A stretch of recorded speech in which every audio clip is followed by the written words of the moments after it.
This is not Riyadh, also a place where some of the richest and most powerful Saudi royals spend the summer, far from the unrest, far from the violence, far from the threats of Osama bin Laden. When I see this, I think that they fiddle while Rome burns. Fleeing the heat for European resorts has become a royal Saudi tradition. Until he became too sick to travel, the Saudi King Fhad would arrive every August in his personal 747 aircraft. That's him in the wheelchair, with a huge entourage, to spend the summer at a gigantic palace he had built outside Marbella, Spain, used at most just once a year. This spending is happening while the terrorists are threatening guerrilla war. This is not about vacation. This is about escape. May Yamani saw firsthand the lavish lifestyle of the Saudi royal family when her father, Sheikh Yamani, served as oil minister of Saudi Arabia in the 1970s. Young princes and Now living in exile in London, a fellow at the Royal Institute of International Affairs, she has emerged as one of the harshest critics of the Saudi royal family. there is no attempt at discretion. People hear about the hundreds of cars, restaurants, lavish spending, and it angers them because they've been taught that this wealth belongs to Allah and then belongs to them. This summer, even as Saudi authorities braced for a new round of al-Qaeda attacks, royal family members were once again all over the Riviera, in the water, on the beach, in the shops. Fancy jewelry was going fast, including this $1.2 million emerald and diamond necklace sold to a Saudi prince. Also hot was the latest in Parisian fashion, such as this $10,000 Christian Lacroix outfit with purple raccoon boas sold to a Saudi princess. The rise in the price of oil has been good for someone. In the harbor in Cannes, we counted at least 7 huge Saudi yachts, some of the biggest in the world. The yacht of Prince Sultan, the Saudi defense minister, here. The yacht of one of the king's sons, there. And in the middle of them all, complete with its own helicopter, the yacht of the Saudi prince, who is described as the 5th richest man in the world, Prince Walid bin Talal. We're just vacationing like any other vacationers, and I'm with my daughter, my son here. They're jet skiing right now, and they're skiing innocently like any other family. You know, it's like any other family, yes? Well, not quite, right? No, excuse me, like any other family in the middle of the sea. After months of trying to find a member of the royal family willing to talk with us about what some see as a crisis facing the kingdom, we were summoned to Cannes and transported to the yacht of Prince Al-Walid, one of the 5,000 Saudi princes. Prince Al-Walid said he was eager to dispel what he calls the myth that his royal family is threatened by any crisis. These are no crisis. These are issues that any country have to face. But I cannot call these crises. So in Saudi Arabia, you don't see a crisis? I don't see crisis whatsoever. There was certainly no sense of crisis on board the prince's yacht, the Kingdom. The 47-year-old divorced billionaire, whose uncle is the king, was eager to show us around the vessel. Yeah, this is the main saloon here. 281 feet long, once owned by Donald Trump. Don't forget, it's a used boat. It's a used boat. Oh, yes, that's a used boat. Just a used boat. Oh, yes, yes, yes. Best you exactly, can do. Mr. Trump enjoyed it. I'm enjoying it. In this rare glimpse inside the royal yacht, the prince told us he allows no liquor on board. These are the old planes and new planes. But there's just about everything else, including models of his fleet of private jets, missing only the new 747 jumbo jet he is adding next spring. Do you ever get a sense that it's just all too much? No, no. Look, wealth is a blessing. And if it's utilized properly, without abusing it, I don't think there's anything wrong with that. In fact, the prince is proud to be known as one of the richest people in the world. Why should they be embarrassed? $23 billion? Yeah, thanks to God, it is around that. Prince Al-Walid has shrewdly invested in dozens of American and European companies, their logos on display, including, as he reminded us, a very familiar one. I'm invested in Disney, and Disney happens to be owning ABC also. That is correct. So indirectly I have a stake with you, so don't upset me much. I see. No. That's not a threat, Tori. It's a joke. But what is no joke is the way most people live back in Saudi Arabia. a sharp contrast to the royal family's Riviera lifestyle. Those not in the royal family, the overwhelming majority, face a faltering economy despite the rising oil prices. Official estimates of unemployment for young Saudi men are put at 1 out of 3. And I think of the anger of those young men who are reading about all this and discussing it on the websites. This is no secret to the people of Saudi Arabia. It's no more a secret. The princes are asleep. But that's not how the prince sees it from the deck of his yacht in the Mediterranean. He sees the royal family as beloved by its subjects. The interaction and the relation between the Saudi ruling family and the people, I would say, is further than ideal. It's utopian. It's utopia. I think it's ideal. And if you would like to press me a little bit more, I would say utopias. Utopia. Yes. But if true, there's trouble in utopia.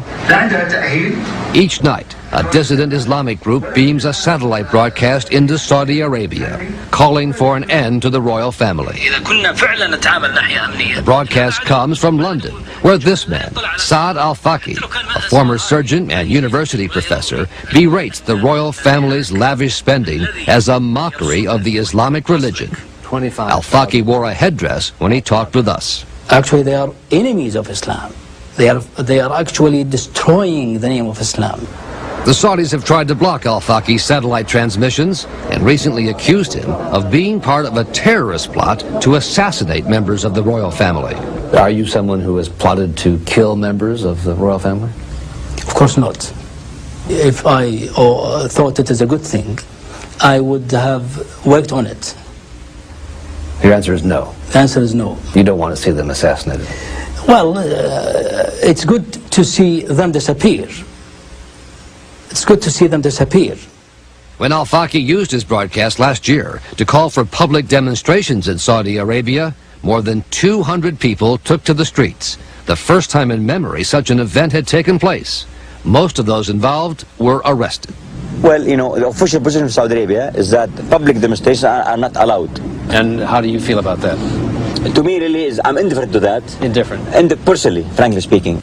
But the most immediate threat to the Saudi royal family is that of Osama bin Laden, who comes from a wealthy Saudi family himself. This is how he put it in a 1998 interview with John Miller, then of ABC News. They sin and do not value God's gift. We predict their destruction and dispersal. I act like any other person in the world. Not like a prince. It's a blessing. Prince Walid walks along the beachfront boulevards of the Riviera with a large group of bodyguards, but he says he's not worried about bin Laden's threats. As a member of the royal family, do you feel personally threatened by Al-Qaeda? Are you worried about your own security? Frankly speaking, you know, the quick answer is no. Look, we're winning the war in Saudi Arabia. You think against Al-Qaeda. You're winning the war? There are early indications that we may be winning the war. But just this week, there was a new round of violence involving suspected bin Laden followers. A continued threat to the Saudi royal family that did not disappear while the princes spent the summer on the Riviera. Another summer of discontent back home. The princes know that they are losing power. They know that things are changing. And what we discovered about some of the other royal princes, their alleged roles in prostitution rings and cocaine smuggling, certainly won't help. This is Monte Carlo on the French Riviera, home to one of Europe's top nightclubs, Jimmy's. The scene of what would become a wild night. Our 2020 investigation, the royal family of Saudi Arabia. Jimmy's was an after-hour club in Monaco that if you didn't have money, you didn't belong there. But a 2020 undercover team worked its way inside, including cameraman Tony Foreman. When we got there, I think it was about 2:30 in the morning. The joint was packed. We were there to try to find a group of Saudi royals who we had been told might be at the club. We found them. They were there with women and a lot of booze. As the Saudis left the club, our team followed them back to their huge yacht and saw a new round of women arriving. I filmed all of that, and then I felt we'd gotten enough. And I said, let's get out of here. That's when trouble began. We were spotted by two men from the royal entourage who gave chase, racing after us through the winding streets of Monte Carlo. And we made a bad turn and got blocked. And they pulled right behind us and they had us cornered. Producer Jill Rackmill was in the passenger seat and says the men seemed desperate to get our tapes. He said, do you want to die? Do you want to die right now, right here tonight? Because I will kill you. I will kill you tonight. You will die tonight. You don't give me every single tape, you're going to die. Do you understand me? Our tapes and discs were destroyed, even the one in the camera hidden under the seat. Something snapped in him and he tore through the car and got that tape. Yet another example of the secret life of the Saudi royal family, or at least some of them, the kind of unchecked behavior that the monarchy tries to keep quiet. The kind of behavior that has enraged fundamentalist religious groups and liberal reformers who both seek an end to the royal family's reign. They are not only involved in financial corruption, they are involved to their feet with the worst type of moral corruption you can imagine. And in the course of our 2020 investigation, we found plenty to back that up, starting with prostitutes. Convicted Madam Annika Brumark and one of her call girls, Andrea Dalebout, were involved in one of two huge French prostitution rings that catered to the rich and the royal. The stock in trade was beautiful women and young boys brought to certain high-ranking Saudi princes at beachfront hotels and yachts docked in the harbor. So they come to Europe and they do everything that they can do. And you get a huge amount of money. How much? How much? Well, it goes to $20,000, $30,000, $40,000, $50,000. What? Really? Yes, of course. That much money? Yes, if you really have a prince who likes you, my God, it's nothing. It's even nothing. That's maybe for one night. The French court verdict in the most recent prostitution case lists the name of one customer who received many women, Prince Abdel Azziz bin Fhad, son of Saudi King Fhad. Such behavior in Saudi Arabia is a crime under its strict laws and would result in serious punishment, at least for a commoner. When you hear about someone who broke the law, the question really is, who is he? And the prince is above and outside the law.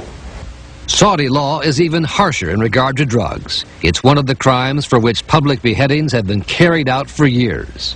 In fact, just last month, 3 accused drug smugglers were beheaded in a public ceremony. But at the same time, U.S. and French authorities tell 2020 that Saudi officials are protecting a royal prince accused of one of the biggest cocaine deals in Europe in recent times.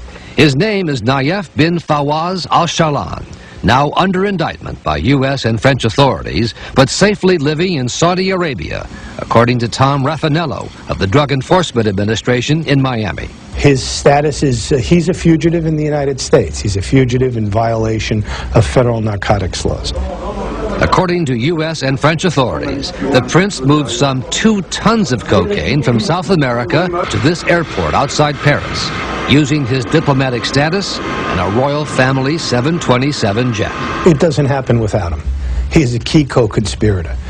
He's the straw that stirs the drink. He made it happen. No plane, no dope. Dope stays in Colombia. U.S. authorities say the deal was actually put together by the prince in the Saudi desert, where the prince, the one on the left, posed with his alleged co-conspirators. The prince has claimed that he was cleared of any wrongdoing by the Saudi government, and that he was talking about bringing in plastic piping, not cocaine. That's an alibi. He smuggled dope. And as to why a wealthy prince would smuggle $36 million in cocaine, the DEA says there might be ties to terrorism. Later on in the investigation, we came to find out that he would use some or all of the profits to fund terrorism. In the wake of 9/11, the Saudi government has made much of its cooperation with the U.S. in going after terrorism, even producing this series of television commercials. In the war on terrorism, we all have a part to play.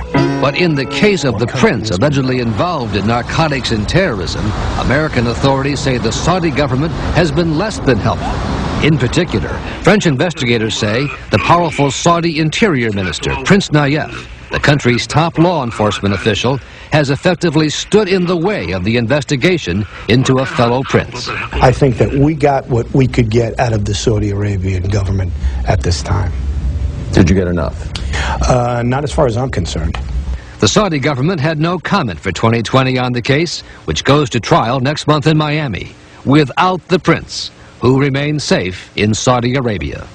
The law does not apply in the same way to the prince. We only hear about beheadings of the ordinary man. There is more and more of a gap between the rulers and the ruled, and the drastic loss of trust between these rulers and the people they rule. These are trying times for the royal family of Saudi Arabia, made up of at least 5,000 princes, all now jockeying for power. While only a handful of them are alleged to be involved in criminal activities, the extent to which such behavior is tolerated or covered up only feeds the efforts of critics who say this royal family's time is up. And these people are putting their head in the sand and waiting until the place burns. You're watching this behavior moving from boat to boat, from shop to shop, from hotel to restaurant. No, that is going downhill, and this is the beginning of the end.